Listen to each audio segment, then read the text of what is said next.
Hey, you guys. Hello, the Hormones Balance community. It shows like we've been live for the past minute. Jen, I don't know what's up with that. Anyway, all right, we're talking about progesterone today. Good morning, good afternoon, everyone. And so let's dive in. Post your questions, and I'll get to your questions momentarily. I just want to so the topic for today is how to naturally raise your progesterone levels.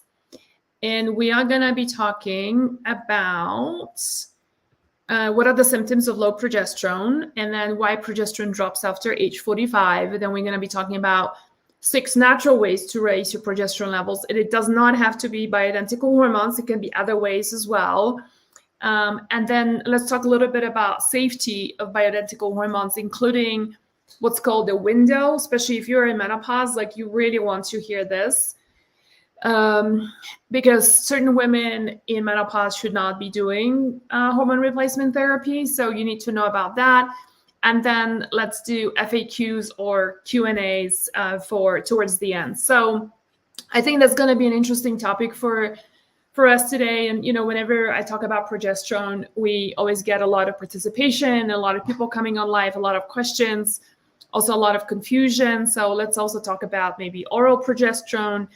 And it's no surprise that, it is such a hot topic, right? Because for those of you who are like 45 and above, which is, I suspect, majority of you here, you're going to be feeling like, oh yeah, I can really relate to what she's talking about, right? And so suddenly, like, that insomnia, that inability to fall asleep and stay asleep, and suddenly you're feeling like a nervous Nelly, everything is just, like a big problem, and you are feeling anxious a lot of the time, and you've never been an anxious person before, right? And so there is a lot of that kind of stuff, but then, combine it with other issues such as cardiovascular health, bone health, and that's where progesterone can really make a very big difference. So breast health, PMS, period, like for those of you who are in perimenopause and you're still having your cycles, right? Just to normalize the cycle, normalize the symptoms, and not to let things go out of control, and just feel a little bit more in control and a little bit more settled and like yourself again, right? Progesterone can make a big difference. So it's no surprise it's our number 2 selling product in our store. Number 1 is magnesium, number 2 is progesterone, and it's because it really works. So let's just dive in first, and maybe let's talk about the symptoms. I think I alluded to a lot of things already. So those issues with sleep, so for example, for those of you who you've always been a pretty good sleeper, and then suddenly you just can't sleep anymore, right? Or worse, I think the most common one for when progesterone starts dropping is when you are 2 things. When you start having this really chatty brain before going to sleep, and you suddenly go like, I've got this list of things to do, and you're just getting anxious about it. And you're like, why I'm getting anxious? It's just a list of things to do. Write it down. No big deal, right? But instead of just calmly acknowledging there's a list of things to be done, just everything just becomes so magnified and almost seemingly unmanageable. So that's, that could be one thing. The other thing that happens with low progesterone, typically what we see with women, is that you fall asleep pretty okay, but then you can't go back to sleep. Like when you wake up at 1:30, between 1:30 and 3. And I know many practitioners will say that could also be the liver. And I have no doubt that, the liver could play a role here.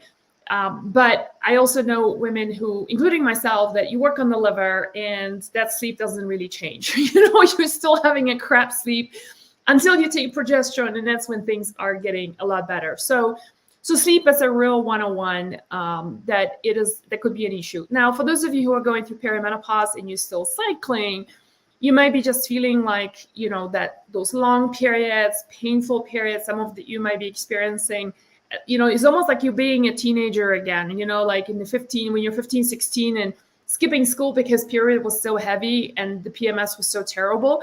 It tends to be that way in perimenopause. Everything is amplified. And so, again, progesterone can really help calm all of this down and normalize your cycle if you're still cycling. Another one is breast health. So as you know, we have a product called Happy Sisters, and that addresses the estrogen dominance type 2, but it doesn't address the type 1 estrogen dominance, which is the imbalance between estrogen to progesterone ratio. So if, and so that's the reason why a lot of women who start using progesterone suddenly feel like their fibrocystic breasts have become a lot better. Their breast health is becoming a lot healthier. In fact, you can apply progesterone on the breast as well. We're going to be talking about, actually, one of the things I can talk about, if you guys want me to, I can talk about where to apply progesterone. And we've released some videos recently as well. So, but it's just a quick note on that. So those are just, and then what else? The big thing is your luteal phase begins to get shorter, right? So your luteal phase is from your ovulation till your period. And when you're in perimenopause, or you're going through, you just still have your cycles. What you will notice that as your progesterone starts dropping, your cycles are becoming to be a lot shorter, right? So instead of having like a 28, 30-day cycle, you suddenly realize like, oh, my period is back after 25 days. And then it becomes 21 days. And you're like, what's going on here? Well, most likely your luteal phase is shorter and you are just entering the perimenopausal, wonderful time in paradise, which for some women could be hell. So that's those are some of the symptoms. Let's see what else. Lack of ovulation is oftentimes like if you know what it feels like to ovulate, then a lot of the time you may feel that then ovulation is absent when you have low progesterone. Other things that starts happening that's typically at the onset of perimenopause and the onset, it's pretty prevalent through perimenopause is hot flashes. Hot flashes can happen due to many different reasons, one of which is low progesterone. It doesn't mean that it's only that. You could be, hot flashes happen also because of blood sugar imbalances. It could happen because of low estrogen, but low progesterone is one of them. If you read the reviews of Progespure, which is our bioidentical yam-derived, very clean progesterone in our store, you will see that one of the big things that women are talking about is that their hot flashes are gone. So it all depends on what causes your hot flash, right? If you correct it, it's not to say that progesterone doesn't work. It's just a question is, if it doesn't, if you have hot flashes and you're using progesterone and it hasn't resolved the hot flashes, it doesn't mean that progesterone doesn't work. It probably is that your hot flashes are due to other reasons. So, so those are the big ones. But the other ones, which oftentimes practitioners don't talk about, is that progesterone is also important in bone health. So, we've been kind of like by pop culture conditioned to believe that calcium is like what builds bones. Sure, it is. But calcium on its own doesn't do squat. In fact, if you just take calcium on its own, you end up having calcification of joints. It starts depositing itself in various places, including even hardening your arteries. So a pretty bad idea and a big misconception. Any functional cardiologist will tell you that calcium on its own just never going to work. And in fact, it's kind of dangerous. And so calcium, in order to get deposited into the bone, also needs the presence of vitamin D3, K2, boron, manganese. There's a whole bunch of things, right? But also estrogen and progesterone are needed for strong bones. Estrogen helps to build the scaffolding for the bones. Progesterone helps to deposit those minerals and vitamins into the bone. So both, this is the reason why women start having osteopenia and osteoporosis when their estrogen and progesterone starts dropping, right? I mean, typically women, in their 20s and 30s, it happens occasionally, but it's because of very poor dietary choices, do not have problems with bones, but it can happen when your progesterone and estrogen start dropping, right? So by doing bioidentical progesterone, you could also protect your bones. The other thing is that is huge is cardiovascular health. So dropping estrogen levels it puts women in the same risk of cardiovascular conditions and issues as men. As you know, men have more cardiovascular issues, but what a lot of people don't realize that in menopause, as our estrogen is low, and if it's not corrected, together with progesterone, our cardiovascular health suffers. So a lot of different symptoms, but I will say the big ones is you start having hot flashes, sleeping problems, you're feeling much more anxious, and your periods are becoming shorter. Those are like already an indicator that it's happening. Now, some of you we've been posting quite a bit of education about progesterone in the past week or so, and many of you have asked, what about, like, is this something I need to take for life? Like, is this something I just correct and stop, or do I take this for forever? And it's a great question. And the thing is that, here's the thing, once your progesterone starts dropping, there is no real way of going back, meaning that you either support your body, you can do it in other ways, like naturally, and we're going to talk about those in just a second, but you can't stop. So if you're doing even those other natural ways of, like the vitamin C or vitamin E, vitamin C, right? We'll talk about that in a second. Then, it's still going to be like, you're going to continue doing that in order to help your body produce its own progesterone. And, it's a little bit like, to me, it's like a little bit like brushing teeth, like once you start, you kind of don't want to stop. Makes you feel weird when you don't. And because of the safety, and I'm saying this, having done so much of not just research, but attended a number of functional hormonal conferences and workshops and boot camps together with functional practitioners, I would have never taken bioidentical hormones myself, given especially the history of my family. If you guys are not familiar with my family's history, I personally have never had estrogenic cancers, but part of the reason what propelled me to be doing this work is because of the number of estrogenic cancers that are in my family, both sides of my family. So I'm a notoriously poor estrogen metabolizer. And so, when estrogen also goes unopposed by progesterone, but there's no balance between those two, as the type 1 estrogen dominance, what I call, that's when a lot of the symptoms start coming up. So I am, after having done a lot of research, I feel like it's a real safe and effective way of improving a quality of life for a woman. But we're going to be talking about who shouldn't be doing hormone replacement therapy, okay? So just stay tuned for this one in just a second. So why does progesterone start dropping after age 45, right, is the question. So it could be, the biggest thing is just your ovaries are not producing progesterone anymore. So there's the lutein corpus in the ovaries that is producing progesterone. As your body starts shutting down, it's like shutting down for reproduction. It's like the body's like, you've done your thing, you've had your children or not. Your window is over, your reproductive window is over. It's time to enter a new phase. You don't need babies. And so progesterone, as the name implies, progestation, right, is for reproduction. So sure, it is an important hormone for reproductive purposes. I don't work in that space, but, just in case someone, or perhaps it's you in the past, low progesterone and women having low progesterone is one of the reasons why women can't get pregnant, right? So it could be, many other reasons, but that could be one of them. So that's a big reason why it drops. Now, the other reason why progesterone can also drop even faster is because of stress. So during time of stress, there is a hormone called pregnenolone. Pregnenolone is like the mother hormone for a lot of other hormones, and from which cortisol is produced as well. So can you guys see me on? Let me just yeah. So what happens is as you enter, I lost my train of thought here. So, okay. So let's switch gears.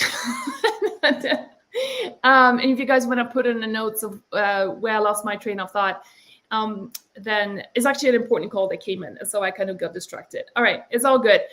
So let's talk about the natural ways of raising your progesterone level. So here's the thing. Yes, there could be, you can use a bioidentical hormone is the fastest way to replenish your progesterone levels pretty quickly. And it's effective and it's safe. And we've had great results with our community. I personally have been, thank you, Jency. She was talking, I was talking about pregnenolone. So let me just go back to pregnenolone, the issue.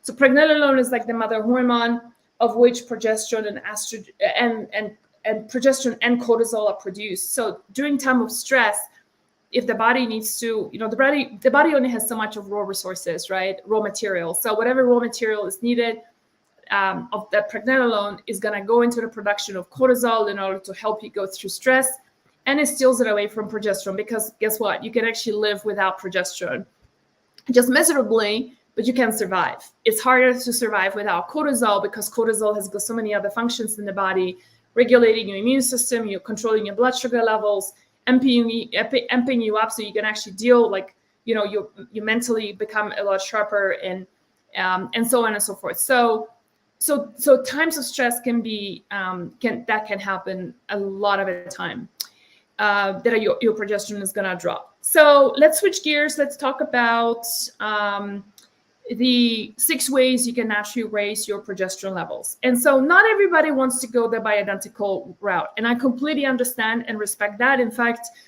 I did not start doing progesterone cream until, I want to say, about 2-3 years ago. And before that, I was always, and I've been in perimenopause for the past 5 years. It's already started happening for me 5 years ago. Wasn't I denial about it? Yes, total denial. Oh, my period is shorter because you fill in the gap, right? The blank.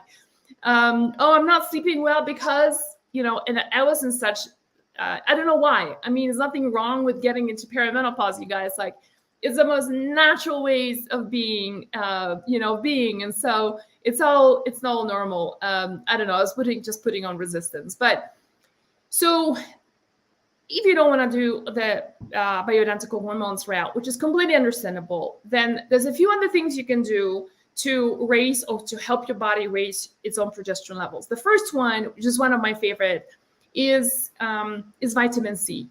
So you can take vitamin C. My preferred way is to use vitamin C derived from food. If you can get it from things like amla or acerola or camu camu, those are like food-derived vitamin C. We also have one in our store. It's called Vitamin C Complete.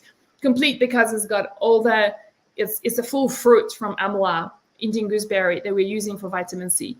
So that's a really great way of replenishing it. Now, what is the minimum dosage? You probably want to be looking at 300 milligrams being minimum. Most women most likely need about 600 milligrams.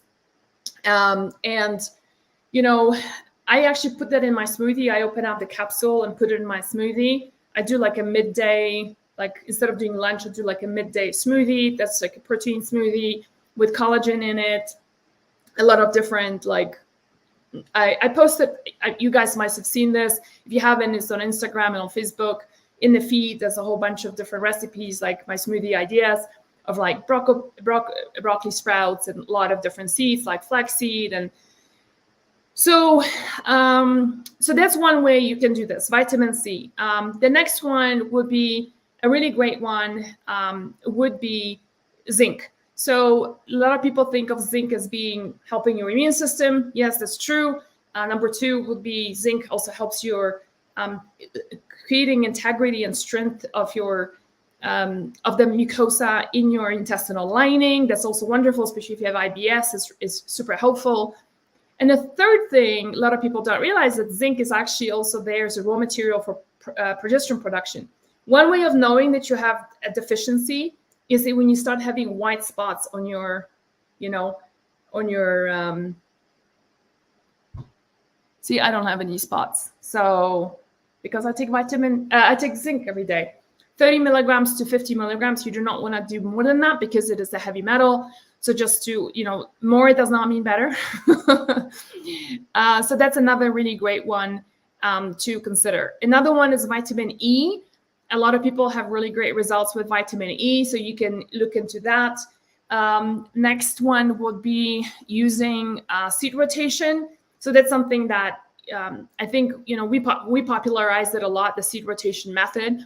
And so in the luteal phase is basically using your sesame seeds and sunflower seeds as being really helpful. And guess what? They're high in zinc and vitamin E, so it's kind of like the same, goes back to the same thing. What is also cool about doing seeds in smoothies, for example, you want to grind them up, right? So it's not full, but it's ground up seeds. What's cool about them too is that they also bring a lot of fiber in, right? And so fiber is going to be one of the big things for your bowel movement. So you're kind of getting a lot of benefits in one. Let's see. So, and then lastly, for natural ways of creating progesterone is using chasteberry. So also known as Vitex. That's a really safe, nice way of supporting your body. In fact, in in Germany, which is very progressive, like even mainstream medicine doctors are using Vitex. It's covered by insurance. I know, don't hate them. Imagine I'm just like waiting one day for the day in the United States where we can actually, say, I went to my doctor, I got an herb, and insurance paid for it. I mean, how wonderful that be, and how much different our medical world would look. Anyway, so Vitex, chasteberry, we do carry that in our store as well. You can take it in a pill form. You can take it in tincture if you prefer tinctures. Now, Vitex is not for everyone. For example, I cannot do Vitex. And you need to honor that. The same way some of you, oftentimes share with us, it's like, some of you will be like, I cannot live without your progesterone. And other people come on and say, and there's few, thank goodness, but there are some women who say, like, I'm just not feeling great with using progesterone, right? And you need to honor that. There is just it could be, you can be tweaking it and like maybe go on a lower dose. Like if you're a very sensitive person, you might want to start off with a lower dose, and we can talk about this in a second. But the truth of the matter is that, we are all chemically different, right? And the saying is one person's food can be another person's poison. And a good example is that I'm an herbalist. I love herbs. And I would just have loved to love Vitex. Like I want to love you. I want, like, help me. But no, I take Vitex. So for example, for me, I take Vitex and my ovaries start throbbing. And then I get mid-cycle spotting, which, by the way, that reminds me, mid-cycle spotting is one of the deficiencies of progesterone, symptoms of progesterone deficiencies. Okay, so I get mid-cycle spotting, and I'm just like, well, that doesn't make any sense here. Here I am taking Vitex to help my progesterone, and I'm having like a low progesterone symptom. What's going on, right?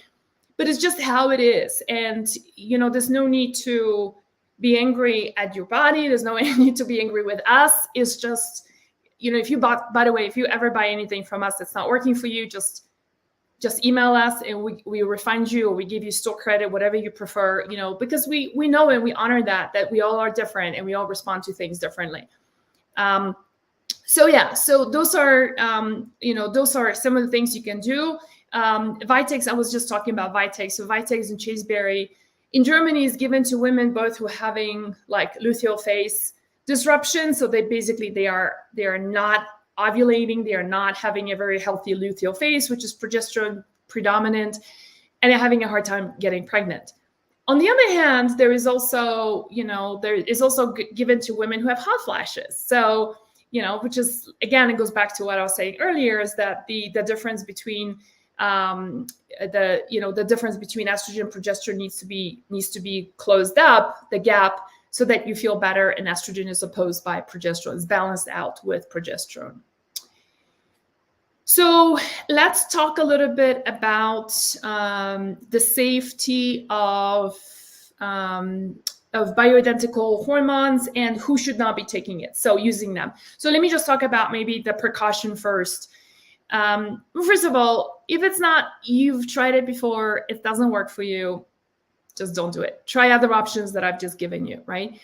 But there's also other people who will be like, I'm just very delicate, right? So for example, our Progespure, the bioidentical, has got, the reason why we designed it with 4 pumps, I like the pumps idea, is that 4 pumps gives you 25 milligrams, right?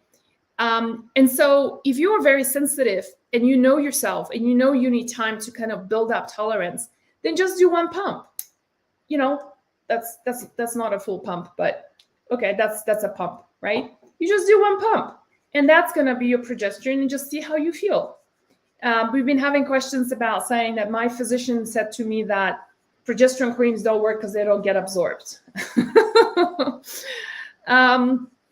Well, just look at the reviews. That's really not true. But here's the deal. Progesterone, if you have a favorite brand and you want to support them, great. you're going to look out for a few things, including the fact that it has to be a micronized progesterone. It means micronized means that its mate is ground to a level that is small enough to get through the skin. Okay, and that is really important, because if it's not, doesn't say it's micronized, this ain't gonna be going through your skin, and that way it can just kind of render it pretty ineffective, useless. So you're just wasting your money. So a few people who should not be doing progesterone. Number one is there is something called a window. For those of you, and this concerns those of you who are in menopause.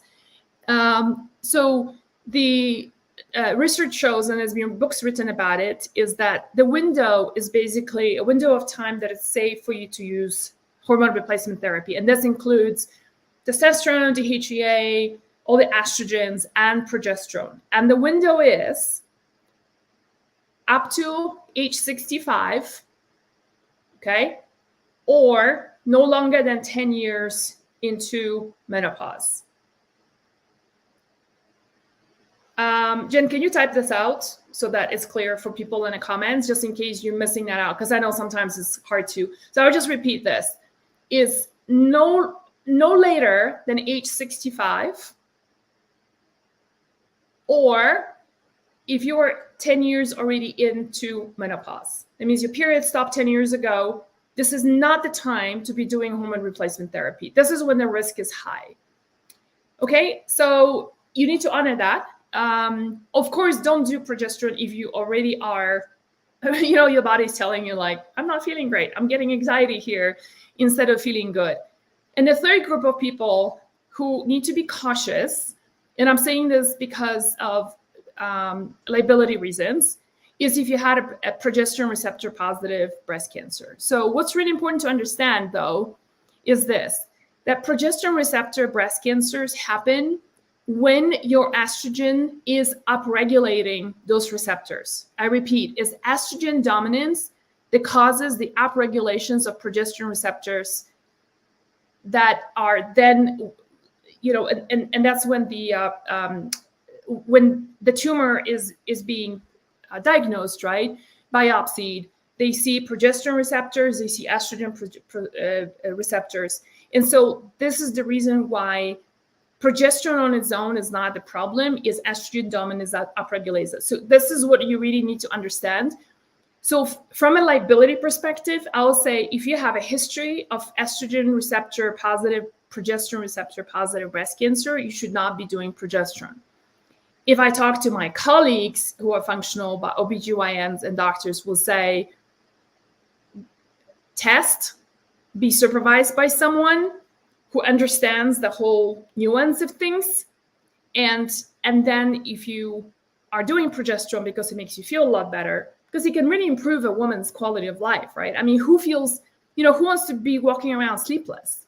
Then it's something that you need to work with a provider, with a practitioner who's functional, who's managing it, who's also testing you on a regular basis. I would say anything between 4 to 6 months, using Dutch, DUTCH, where you can actually see how you're breaking down those estrogens, because that gives you an idea how you're going to be breaking down those progesterones. So those are the precautions. Jen, why don't we just do a couple of questions before I dive in any further? Let's see what's coming up.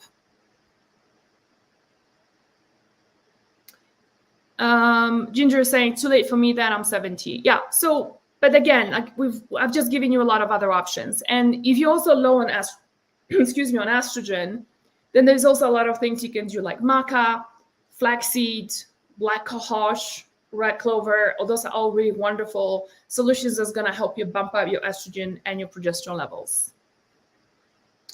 I haven't had a period since August. I started using progesterone cream twice a day for about a year now. The biggest issue is my body is holding into a few pounds on my stomach, and it's never been an issue.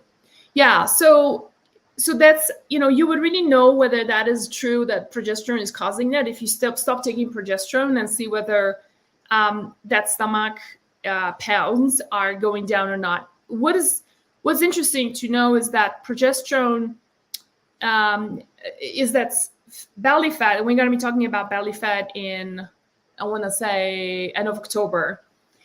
the causes of belly fat. But I'll just tell you really quickly, belly fat is largely caused by dysregulations of your blood sugar levels. So, as we age, we're not as sensitive to insulin as we were before. Like you could have, 3 muffins when you were in your 20s and no change, and you do 3 muffins now, and it's like, you literally, like you can actually see your body kind of a thing almost instantly. So largely the reason is that we are just not as sensitive to insulin anymore. And so reducing your blood sugar levels, reducing consumption of sugar in your diet is going to make a huge difference in managing that. Let's talk a little bit about the difference. Questions are coming up on Instagram, the difference between cream and or topical and oral. So this is one of the big questions that we get. So, if you are working with a more traditional practitioner, if they agree to put you on oral progesterone, which is still better than nothing, first of all, you want to make sure it's a bioidentical progesterone, not progestin, okay? The thing that is tricky about oral progesterone is that it works for 2 things, anxiety and sleep, no doubt about that. And the way it works is that you swallow the pill, it goes to your stomach, it goes to your liver, and on the first pass in the liver, it converts to something called allopregnanolone.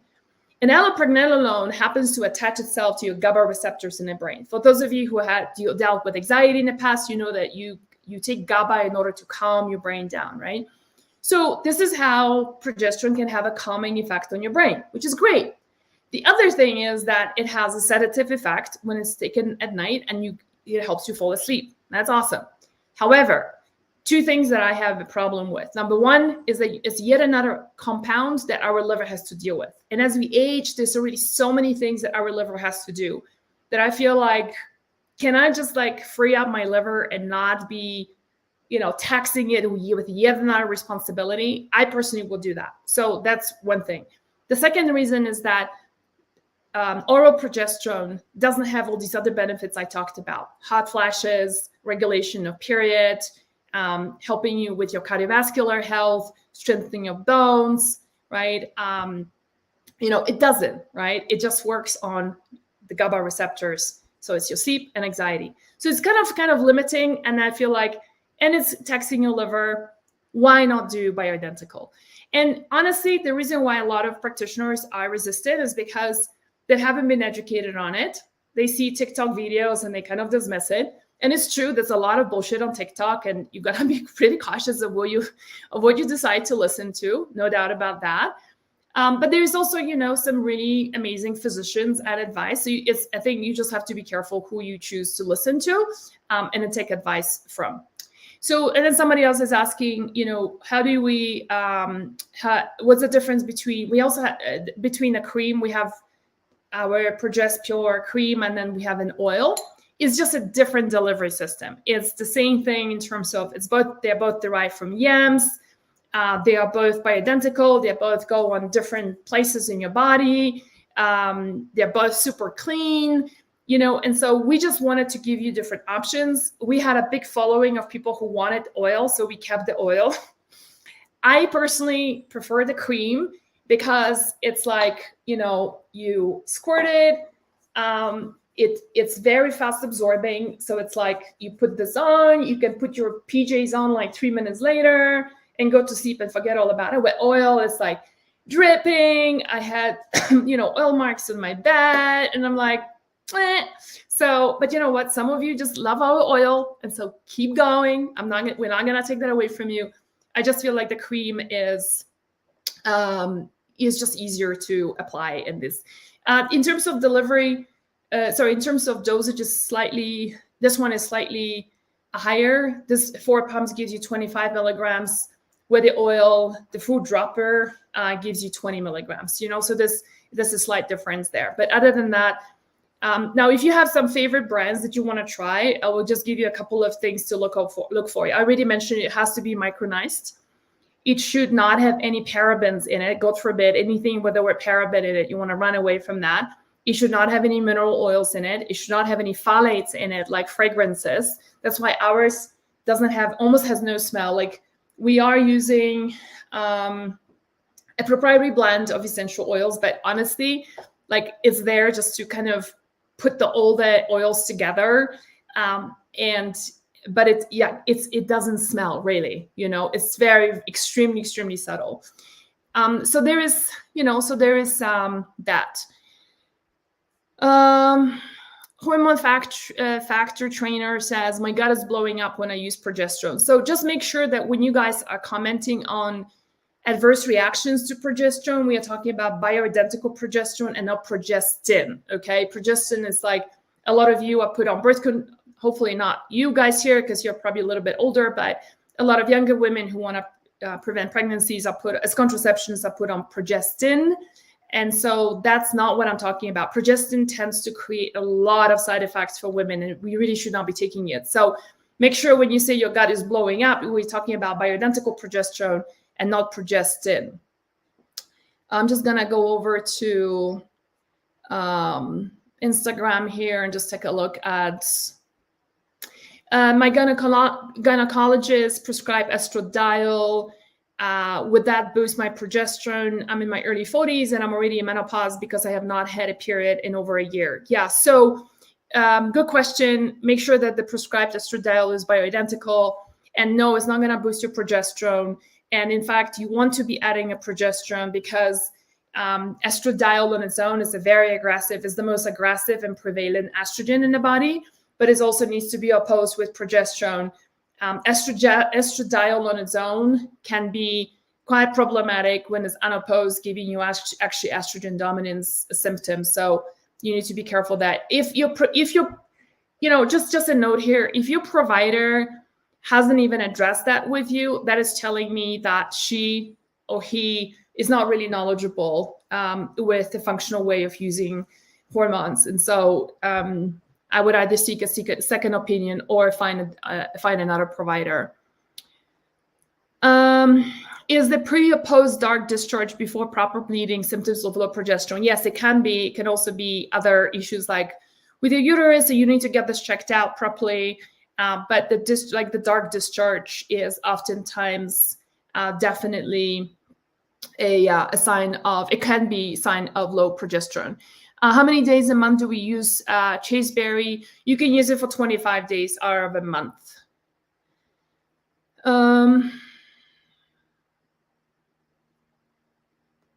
Okay.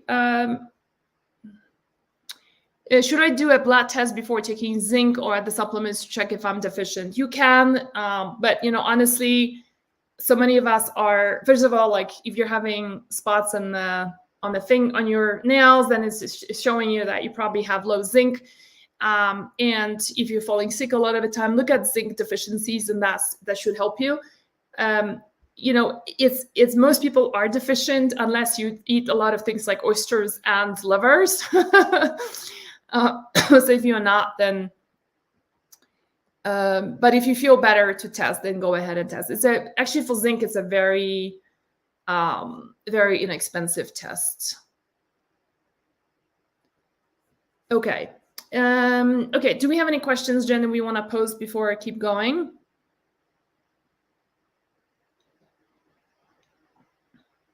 How does one find a functional medicine OBGYN? You can Google it.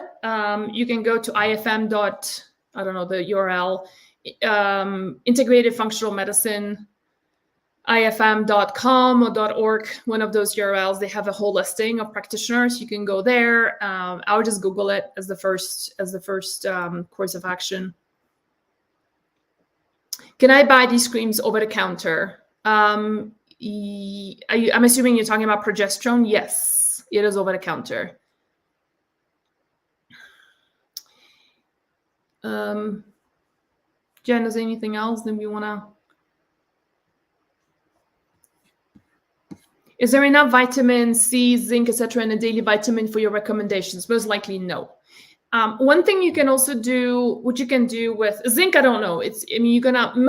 Look, here's the thing with multivitamins. I feel like multivitamins are just a little bit like fairy sprinkle, on things. And it gives you like an overall wellness perceived thing, but not really solving any specific issues. So you need to look at that. One thing to consider for vitamin C, you can do something, Google vitamin C bowel test. And so you can also do that with magnesium.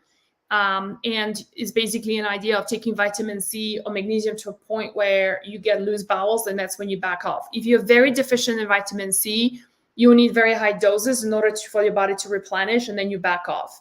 And magnesium is the same thing. So that's why when people ask, what's recommended dose of magnesium, it kind of, it's that terrible expression of depends. And I hate to say that, but it really does depend. But the way to check this, so not to leave you hanging, is that you can, start going up on magnesium until you actually feel it, feel loose bowels, and you back off. For some women, it could be as high as 2,000, 3,000 milligrams of magnesium, or you don't do that with zinc, you do that with vitamin C. It could be that you might need like 3 grams of vitamin C before you get loose bowels, right? And that's because your body's absorbing so much of the vitamin C into the cells and it needs it. But then as it gets replenished, that's when you can start backing off and reducing vitamin C.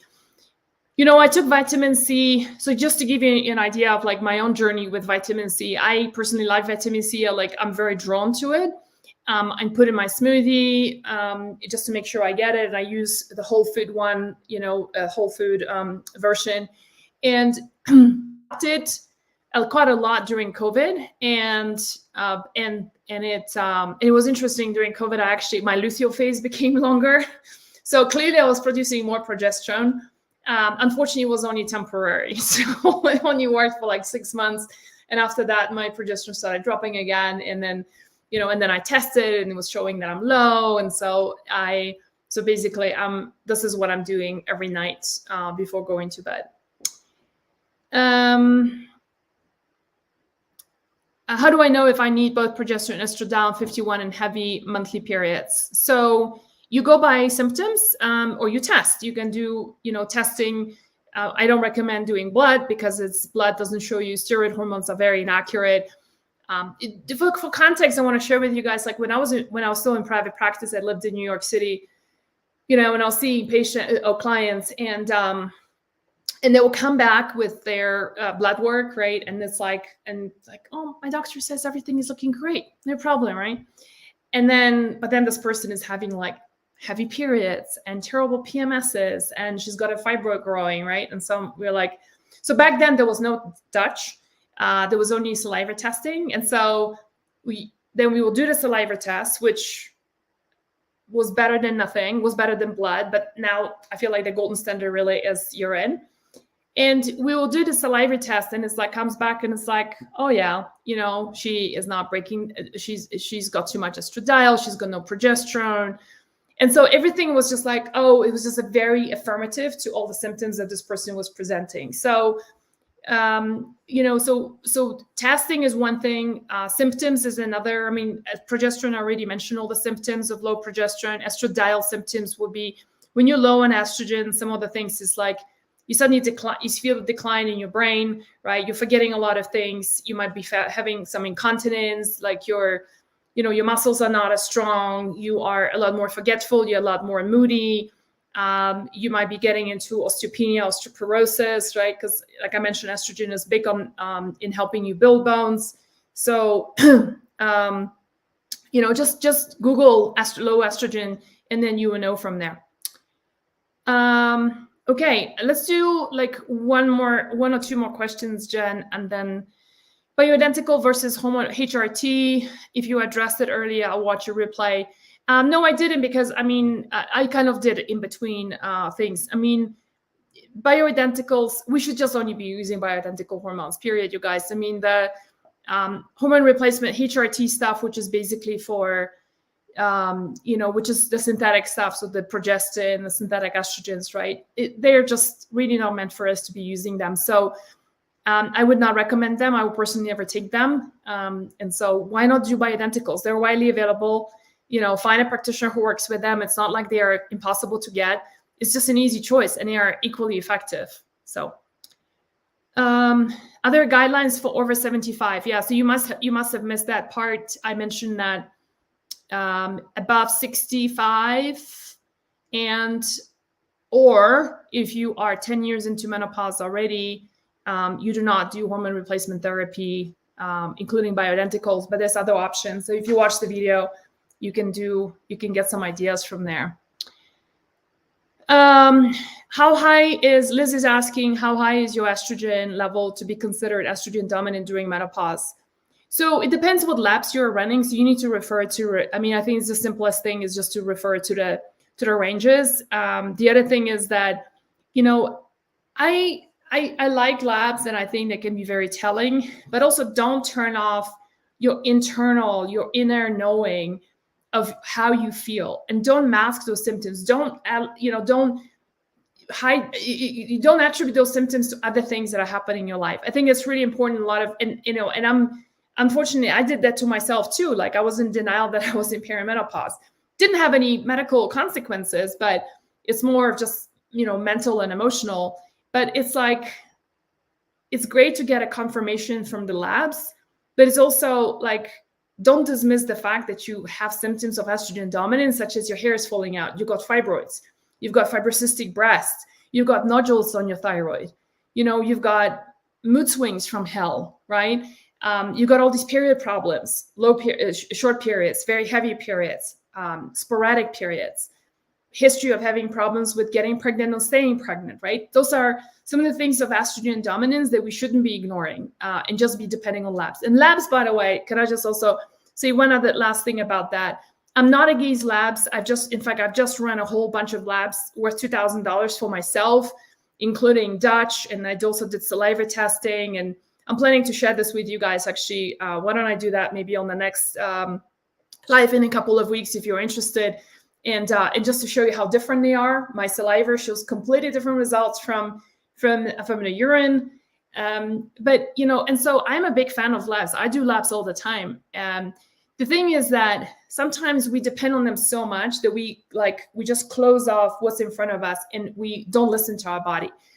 And the thing is also about labs, what you need to remember is that labs always gives you a range, right? And if you look at the ranges, they are very wide. They're very broad. For example, progesterone could be from 600 to 2000. That's your okay range. It could be that Jen, who's here with us on the call today, Jen needs to be closer to 1800 on progesterone in order to get high quality sleep and feel good. And it could be that for me, that's too much. And I need to be more in the, 700s, right? In order to feel good. But we kind of look at the ranges and we'll be like, oh, it's within range, so I must be feeling great. Yet the symptoms are telling you otherwise. So just be mindful of that it's just yet another piece of information. Lab is yet another piece of information. And a good practitioner, if you work with someone, who understands holistic and functional health really well, they will say, we always look at labs, symptoms, and family history. And lifestyle choices, what's your life looking like right now? Are you super stressed? Are you sleeping? Is your husband being difficult? What's happening with your work, right? What's your stress levels? All of that, looking at those 4 components in order to discern whether you should be taking more hormones, less hormones, and whatever is the course of action. Okay, so I hope today's call was helpful, you guys. And for those of you who missed the initial part, there's going to be a replay the minute I hang up. You're going to be able to replay everything. And so I hope this is helpful for you. And honor the fact that if progesterone is not for you, then try all these other natural methods that I talk about. If you love our product, just to tell you, if you're getting 3 of these bottles, you're actually saving $21.65, and then you also get free shipping with that. So there's that one little cool thing about that. I don't know about you, but I feel like Thursday is the new Friday. It's like the start of the weekend. Maybe you feel the same way too.